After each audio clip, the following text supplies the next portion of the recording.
Hi friends, এটা আগের দিন রাতে ব্লগ শেষ করার পর না আমি প্রচণ্ড অসুস্থ হয়ে পড়ছিলাম। অসুস্থ মানে নিঃশ্বাসে খুব কষ্ট হচ্ছিল, শরীর খুব অস্থির লাগছিল। আর আমাদের পাশাপাশি ওষুধের দোকানগুলো না নিচে অনেকটাই দূরে দেখেছি, কিন্তু সব ওষুধের দোকানই বন্ধ ছিল। আর নেহা আমাকে জোর করেই বলছিল যে তুমি হসপিটালে চলো, যা হওয়ার হবে। তো প্রথমে তো ওরা ভর্তি হওয়ার কথা বলেছিল, বাট আমি ভর্তি হইনি, কারণ আমি বলেছিলাম যে না, আমি মেয়েকে নিয়ে এসেছি, আমি ভর্তি হতে পারবো না। যাই হোক, তারপর ওরা অ্যাঞ্জাইটির ওষুধ দিয়েছিল। ওরা ঘুমের ওষুধই দিয়েছিল আমাকে। প্রথমে ওষুধ নিয়ে খুব প্রবলেম হয়েছিল যে ওদের সই করেছিল না ওনারা, সেই কারণে ওষুধ দিতে রাজি হয়নি। তারপরে ওনারা সই করে ওনাদের প্যাডেই, হসপিটালে যেটা প্যাড হয় সেই প্যাডে ওষুধ দেওয়ার পর আমাকে ওষুধ দিয়েছিল। আমার একটু নিঃশ্বাসে কষ্ট হচ্ছিলো। একটা ইঞ্জেকশন আমাকে করেছিল, একটা ইঞ্জেকশন করে ওষুধ লিখে দিয়েছিল। যাই হোক, সেই ইঞ্জেকশনের ভিডিওগুলো তো হসপিটালের ভেতরে ভিডিও নেওয়া যায় কি না জানি না, সে কারণে নেহা ভিডিও অন করেনি। আর ভিডিও করে কী বা দেখাতাম। যাই হোক, এখন বাড়ি যাচ্ছি, অনেকটাই রিল্যাক্স ফিল করছি ইঞ্জেকশনটা দেওয়ার পর। তো চলুন বাড়ি গিয়ে সকালে কথা হচ্ছে। গুড মর্নিং, আপনার সবাই কেমন আছেন? আশা করি সবাই ভালো আছেন। Welcome to my channel creation of chutney, আর ওয়েলকাম আপনাদের আরও একটা নতুন ব্লগ। গতকাল ট্রিটমেন্টের পরে শরীরটা একটু ঠিক আছে। যাই হোক, তো আজকে তো বৃহস্পতিবার, অনেক কাজও আছে। তো চলুন এক এক করে সব কাজ করি। সারাদিন কী করছি না করছি সবই শেয়ার করবো, যতটুকু পসিবল হবে অবশ্যই আপনাদের সাথে। চলুন, এখন কালকে রাতে এসে গতকালে যে হসপিটাল থেকে এসে সব জামা কাপড় তো ধুয়ে দিতে হয়, ঘরে ঢুকা যায় না, না হলে সব ধুয়ে দিয়েছি। এখন একটু মেলে দেবো আর দেবী ফুলও তুলে নিয়ে চলে আসবো। তারপরে এসে কিছু কাজ রান্নাবান্না করবো, আবার চা খাবো, তারপরে পুজো বসবো। তো চলে কাজগুলো একের পর এক করে নিই। তারপর চলে এলাম ছাদে, যেমনটা বললাম, সেটা দেখলাম কিলিপিগুলো খেলা করছে, দেখে খুব ভালো লাগছিলো। গাছ কিন্তু ওরা খুব অনিষ্ট করে, তবুও মনে নাকি যে না থাক, আমার ঘরে আসলে গোগো পেট্রোল আছে না, সেই কারণে আর জবা ফুলও ফুটেছে।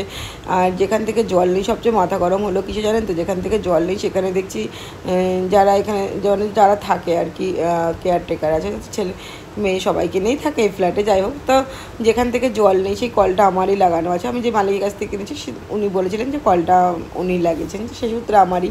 তো সেখানে নিচে এত নোংরা, ভাত টাত পেরে থাকলে অতটা কিনা লাগে না, যে ভাত পড়ে থাকতে পারে, মাঝে মাঝে খাওয়া দাওয়া করে বা গিনিপিকে খাবার দেয়, কিন্তু কাপ ফেলে রাখলে পারে কার ভালো লাগে বলুন।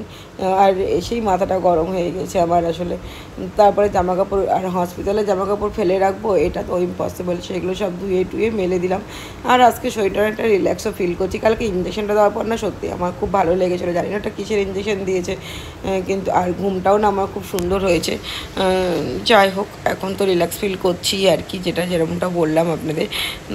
কিন্তু ওই জিনিসটার জন্যই মাথা না পুরো আমার গরম হয়ে গিয়েছিল, যে আমি ওরকম কেন করবে কল, তাহলে থুতু ফেলতেই পারে, সে ঠিকই আছে, তাই বলে একটু ধুয়ে দিলেই তো হয়ে যায় রে বাবা, সেটাই করবে না, আর বলারও কেউ নেই সেভাবে।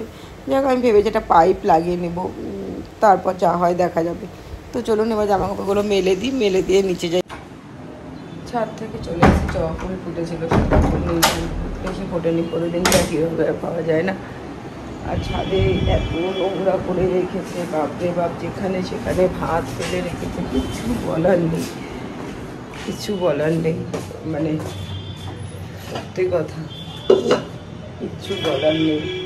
এখানে ভাত, ওখানে ভাত, নোংরা, থুতু ফেলবে, সব ওই ছাদের মধ্যেই ফেলবে, কিছু বলার নেই। বললেও ঝগড়া করে, বললেও শোনে না। ওরা কেয়ারটেকার হিসেবেই থাকে, কিন্তু আমাদের সেক্রেটারি আছে, সেক্রেটারি ওরকম ন্যাচারালি ফ্ল্যাটে নেই, ওনার কাছে জমা দেওয়া হয়, কিন্তু উনি নিজেকে কখনো সেক্রেটারি বলেন না।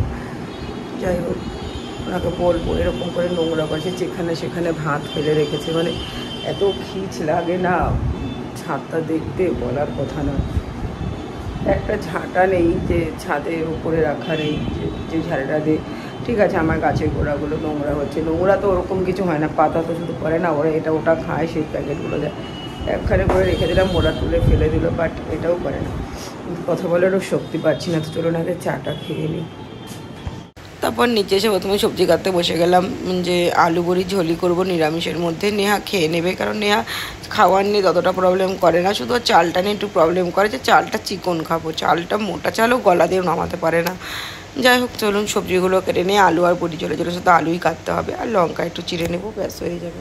আর এখন এই বড়িও ভেজে নিচ্ছি। নেয়া কিন্তু বড়ি চল খায় না এমনটা না, তবে বড়ি দেখলে বলে নাকি ইস কেন যেটা এখানে রাখা আছে এর তো এখনই মম তুলবে, এরকমই বলে।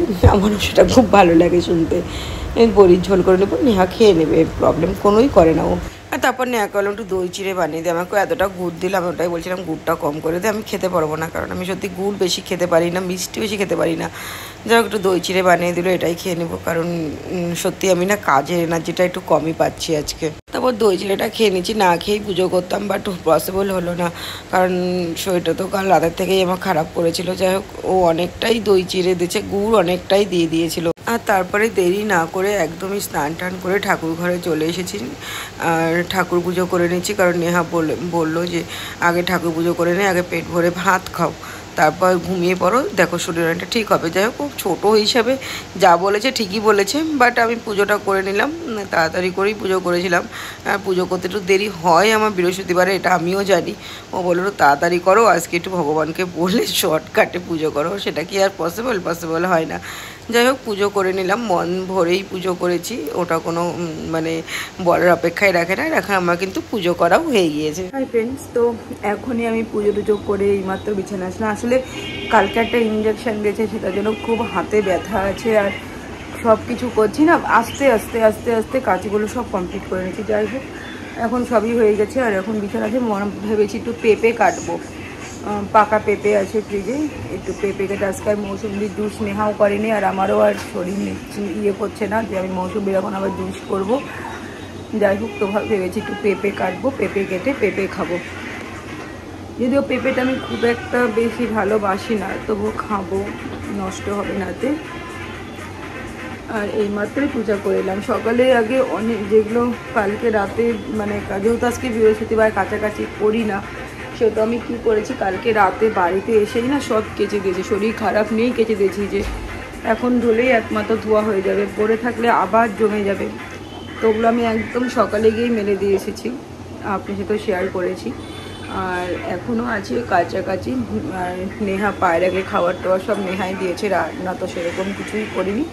এখন একটু পেঁপে টেপে খেয়ে আধা ঘন্টা একটু বসে, তারপরে মানে কিছু ওষুধ আছে, ওষুধ খেয়ে তারপরে রান্না করব, দেখি কি করি। আজকে তেমন কিছু রাতের জন্য করব না, সবজিগুলো কুটে রাখবো, তাহলে আগামী দিন একটু সুবিধা হবে। চলুন আধা ঘন্টা বসে আবার কাজগুলো কী করছি না করছি সব সাথে শেয়ার করে দেবো। যেমনটা বললাম পেঁপে খাবো, তো পেঁপেটাও কেটে নিচ্ছি আমি এখন। আর দেখুন আমি এদিকে সবজি, পেঁপে শুধু কাটছে না, আমি তো সবজি বানাচ্ছি, আর গোকে চেয়ারের ওপর বসিয়ে দিয়েছি। গোগো না চেয়ার থেকে নামতে পারে না, জানি না ও কিসে এত ভয় পায়। আর তারপর এখন পেঁপে নিয়ে কিন্তু বসেও গেছি, একটু ওই একটা মুভি দেখছি আর পেঁপে খাচ্ছি, ভালোই লাগছে। পেঁপে আমি ভালোবাসি এমনটা নয়, আবার যে ভালোবাসি না ঠিক এমনটাও নয়, ওই দুটোর মাঝামাঝি, কিন্তু একটু খেয়ে নিতে হবে, না খেলে নষ্ট হয় পেঁপেটা। যাই হোক তো চলুন পেঁপেটা, আর পেঁপেটাগুলো না পাকা পাকা বলে বিক্রি করে ঠিকই, কিন্তু হাফ কাঁচা থাকে হাফ পাকা থাকে, এটাই প্রবলেম করে আরও।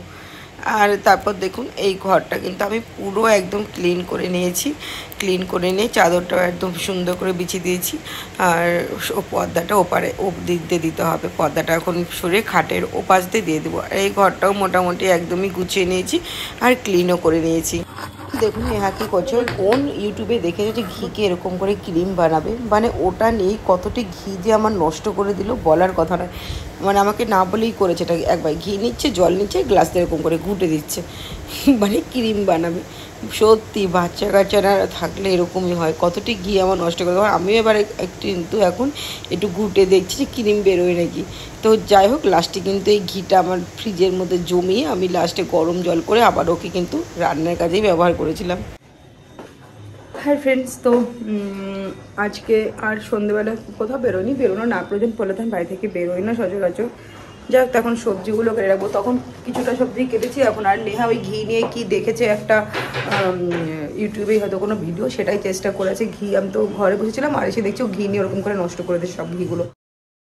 আর যেটুকু সবজি কাটা বাকি ছিল না সেইটুকু সবজি এখন কেটে রাখছি। রাতে কেটে রাখলে কী হয়, সকালে না রান্নার অতটা প্রেশার পড়ে না, সেই কারণে। আর তাড়াতাড়ি করে আমি তো সবজি কাটতে পারি না, তো আপনাদের আগেও বলেছি। যাই হোক, এখন সবজিটা কেটে নিচ্ছি। হাই ফ্রেন্ডস, তো বেরোনোর কথাও তেমন ছিল না, একটু বেরোতে হবে কারণ নেহার গলা জ্বলছে। দেখি ওর জন্য যদি একটা কোনো ওষুধ আনি, ওষুধ আনবো। আর আনবো হচ্ছে একটু খুবই খিদে পেয়েছে, ভাত খেতেও ইচ্ছে করছে না, তাই নিচে ওই ফাস্টফুডের দোকান থেকে একটু কিছু নিয়ে নেবো। মানে অন্তত আমার আর নেহার হয়ে যায়, আর কিছু না। ভাত আছে, ভাত ওবেলায় যে ভাত করেছিলাম সেটাই না একটু গলে গিয়েছে আজকে ভাতটা, তো সেই কারণে ভাতটা তো আছেই। ভাত খাবে কিনা বলতে পারবো না, ওকে খেতে দেওয়া হয়ে গেছে। ওকে চিকেন করে রেখেছিলাম, চিকেন ভাত দিয়ে দিয়েছি। পেট্রোলকে দই ভাত দিয়ে দেবো, আর তারপরেও ভাত থেকে যাবে। বাট আমি নিচ থেকে একটু গিয়ে জাস্ট ওই দুটো ফাস্টফুড নিয়ে চলে আসবো। মানে আর যদি ভাত খাবে, আমি আর কিছুই খাবো না, তো চলুন নিয়ে চলে আসবো। তারপর যেমনটা আপনাদের বললাম, একটু নিচে এসে ওখান থেকে একটু ফাস্টফুড নিয়ে যাবো, কারণ নেহা একটু খাবে বললো, খিদে পেয়েছে। সেভাবে তো আমি রান্না কিছু আজকে করতে পারিনি, তো চলুন একটু কিছু নিয়ে নিই। আর তেমন কিছুই ছিল না, তার সব কিছুর মধ্যে থেকে পছন্দ করে দুটো জিনিস নিয়ে নিয়েছিলাম। চলুন নিয়ে বাড়ি যাই। আমি এখন নিয়েও নিয়েছি, চলুন তবে আজকে ব্লগটা এখানেই শেষ করছি। সবাই ভালো থাকবেন, সুস্থ থাকবেন। আগামী দিন দেখাবে আপনাদের সঙ্গে আবার একটা নতুন ভিডিও নিয়ে। ততক্ষণের জন্য টাটা বাই আর গুড নাইট, সবাই ভালো থাকবেন।